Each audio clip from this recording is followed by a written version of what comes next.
नमस्कार, आप देख रहे हैं टीएफडी इंडिया। मैं हूं आपके साथ लकी कुमारी। चिराग पासवान फिर से चुने गए एलजेपीआर के राष्ट्रीय अध्यक्ष। जिम्मेदारी मिलते ही किया बड़ा ऐलान।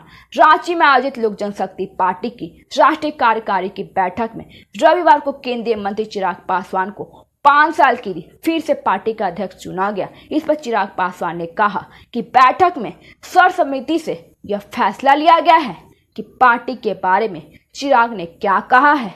आगे चिराग ने कहा कि बैठक में राष्ट्रीय कार्यकारी ने मुझे अगले 5 साल के लिए फिर से चुना है। बैठक में हरियाणा, जम्मू कश्मीर और झारखंड में होने वाले आगामी विधानसभा चुनाव पर चर्चा भी हुई है। उन्होंने आगे कहा कि झारखंड में उनकी पार्टी अपने राष्ट्रीय गठबंधन सहयोगी भारतीय जनता पार्टी के साथ या अपने दम पर चुनाव लड़ सकती है। झारखंड चुनाव लड़ने का किया ऐलान। आपको बता दें कि झारखंड विधानसभा चुनाव में चिराग पासवान की लोजपा ने 28 सीटों पर दावा किया है। वह नीतीश कुमार की पार्टी जेडीयू पहले ही 11 सीटों पर चुनाव लड़ने का ऐलान कर चुकी है। दोनों ही पार्टियां एनडीए की सहयोगी है, इसलिए बीजेपी लोजपा और जेडीयू के लिए कुछ सीटें छोड़ सकती है। इन सब के बीच झारखंड विधानसभा चुनाव में भाजपा की रणनीति क्या होगी, इस पर सबकी नजरें टिकी हैं।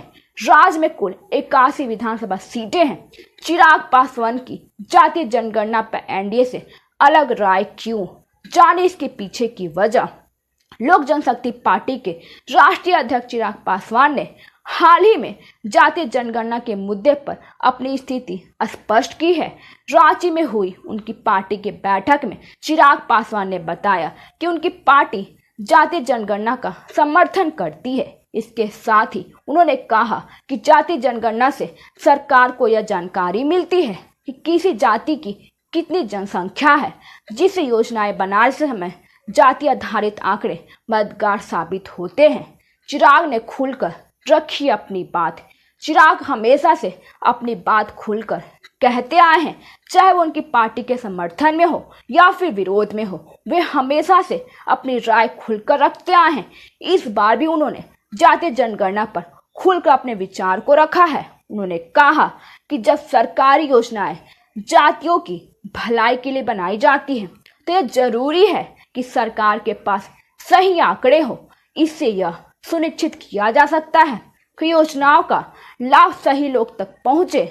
हाल की चिराग पासवान ने इस डेटा का सार्वजनिक करने पर चिंता जताई है, क्योंकि ऐसा करने से समाज में विभाजन की संभावना काफी हद तक बढ़ सकती है। पार्टी के विपरीत है यह राय। इससे पहले भी चिराग पासवान ने कई बार अपनी पार्टी के रुख के विपरीत राय दी है। जुलाई में भी उन्होंने जातीय जनगणना के समर्थन में बात की थी, लेकिन डेटा को सार्वजनिक करने का विरोध किया था। चिराग पासवान की यह विचारधारा उन्हें अन्य दलों और एनडीए से अलग करती है, जिससे उनकी राजनीतिक स्थिति और भी स्पष्ट हो जाती है। हाल ही में उन्होंने केंद्र सरकार की लेटरल एंट्री भर्ती प्रक्रिया का विरोध भी किया है, जिसके चलते सरकार को इस प्रक्रिया को वापस लेना पड़ा। जातीय जनगणना के मामले में भी उन्होंने स्पष्ट किया कि उसके पक्ष में है, लेकिन इसके सार्वजनिक रूप से जारी करने पर चिंतित हैं। सरकार के पास आंकड़े होने चाहिए, लेकिन जातीय जनगणना पर क्या बोले चिराग पासवान। केंद्रीय मंत्री और हाजीपुर से सांसद चिराग पासवान राजनीतिक गलियारों में चर्चा का विषय बने हुए हैं। उन्हें एक बार फिर लोक जनशक्ति पार्टी रामविलास का अध्यक्ष चुना गया है। रांची में आयोजित पार्टी कार्यकारी की बैठक में सर्वसम्मति से यह फैसला लिया गया है कि चिराग पासवान और उनकी पार्टी ने कमर कस ली है और अब झारखंड में चुनाव लड़ने के लिए पूरी तरह तैयार है। पार्टी ने झारखंड में 28 सीटों पर दावा किया है। इसके अलावा उन्होंने जातीय जनगणना की भी बात की है। चिराग पासवान का कहना है कि सरकार के पास आंकड़ों की जानकारी होनी चाहिए, लेकिन चिराग पासवान इसे सार्वजनिक करने के पक्ष में नहीं है। धन्यवाद। आगे की जानकारी के लिए देखते रहिए टीएफडी इंडिया।